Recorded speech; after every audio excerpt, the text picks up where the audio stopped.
Good morning. This video is to show you how I make my fried dumpling. In this bowl I have just about 1 pound of flour, and I mix it with cornmeal because I do not use white flour. The cellulose or fiber in the flour is good for the digestive system to avoid constipation and that buildup of whatever clogs up the arteries. To this, I'm going to add a little salt. Jamaicans don't measure salt. We just put enough salt that we think is enough for it, and if it's not enough, we add afterwards. Then, to 1 pound of flour, I'm going to add this amount of baking powder. Can't find the spoon. I didn't measure it. Okay, so this looks like just about 1 teaspoon. Spread that in there. DJ, come here. Good morning. This is how I make my fried dumplings. This is just about 1 pound of flour, a little bit of cornmeal because I do not use white flour for any reason, but I don't use too much cornmeal to make it too heavy either, because the more cornmeal you put in it is the more oil is gonna take to fry it, and it might get heavy. You might have to put extra baking powder.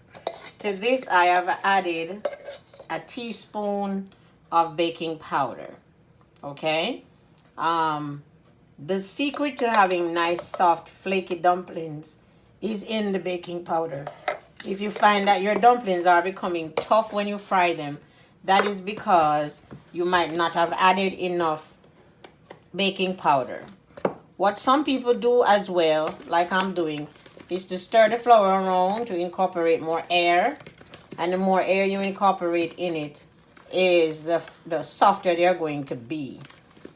What some people do too is to sift the flour. That way you are adding air again. And there are those who use butter in their baking powder, and they do it like this to make it into a pastry. But I have tried that and I did not like how it turned out, so I'm sticking to my way of doing it. Alright, so some people use cold water in their mixture. I just use regular tap water, but remember, cold water in America is different from cold water in Jamaica, so I just use the regular cold water, not the warm side. And I don't measure my water. You know, Jamaicans don't have any recipe. We just use until we get it right. If it's spoiled, you add more flour.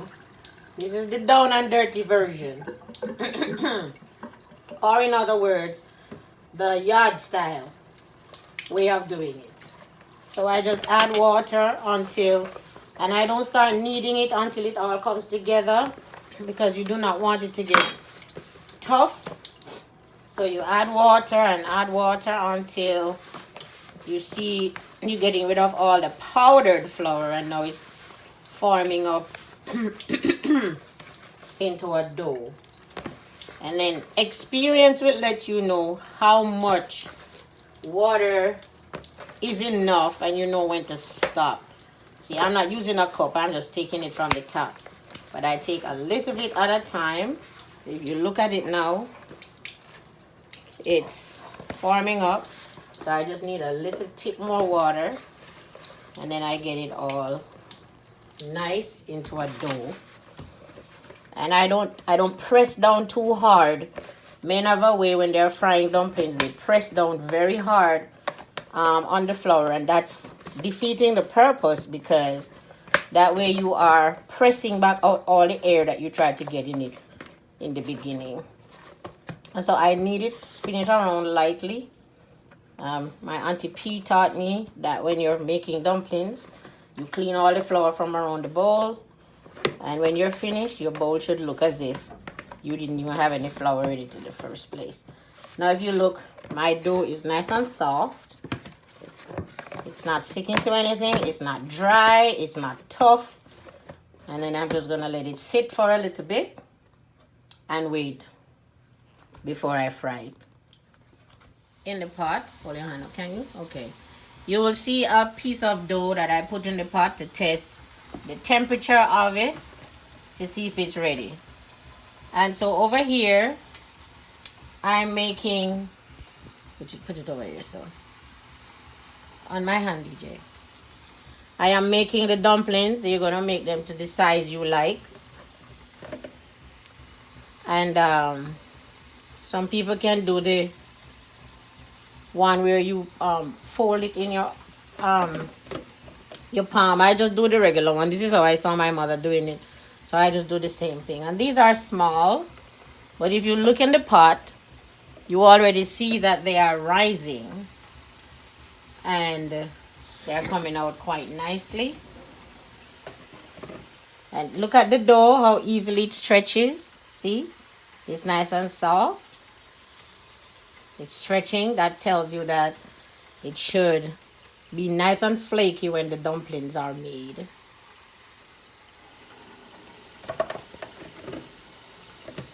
And then you have to watch the temperature of the stove because they will burn easily if you do not watch that. Some people immerse the entire dumpling in oil at one time. I guess that's okay if you have enough oil, but that's not quite necessary. You know, most Jamaicans, we grew up as poor people, and when we were frying dumplings, all we had was like a big jill or a half jill of oil. We couldn't fill a pot with that. So we learned how to do with what we had. So that's why I didn't learn how to fry dumplings with the pot full of oil. We never had a pot full of oil. We just had a little bit. So that is how we do it. As soon as I'm done putting in these last two, I'm going to start turning them over. Matter of fact, this one looks like it's ready to turn over. You see how it's nice and brown, golden brown. And if you keep the right temperature, they won't burn.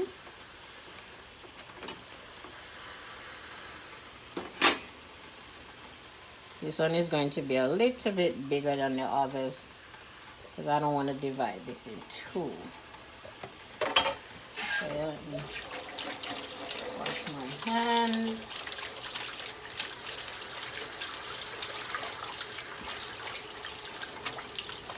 And if you focus on the dumplings in the pot, especially the first ones, you see that they have started already to rise. Their size has lifted somewhat. See that? You can tell where it has stretched a bit. And so you just keep turning them until they get to the desired color for you. And what I do sometimes is just sit it on the side, especially if I have space in the pot. I just kind of flick them on the side and roll them around until they get fried, because like I said, we do not have enough oil to fill the pot up. Okay, well, now the dumplings have been rolled on all sides possible, and unless you are an expert, you probably won't get all of it looking even. If you dipped it in a full pot of oil, then you would get that, but I told you before why we don't do that. So after rolling them around and around and around, and everywhere gets soaked in the oil enough, you notice that they have lifted somewhat, and right on the side you can see the degree to which they have been stretched. So I'm going to start taking them out now.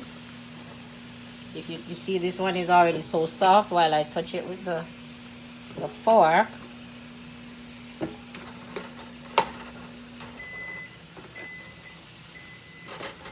And you can tell they are all done. Stop. Now the last phase of the fried dumpling, you can see how nice and golden brown they look. And for those who worry how soft they are, Nice and soft. Thank you for watching.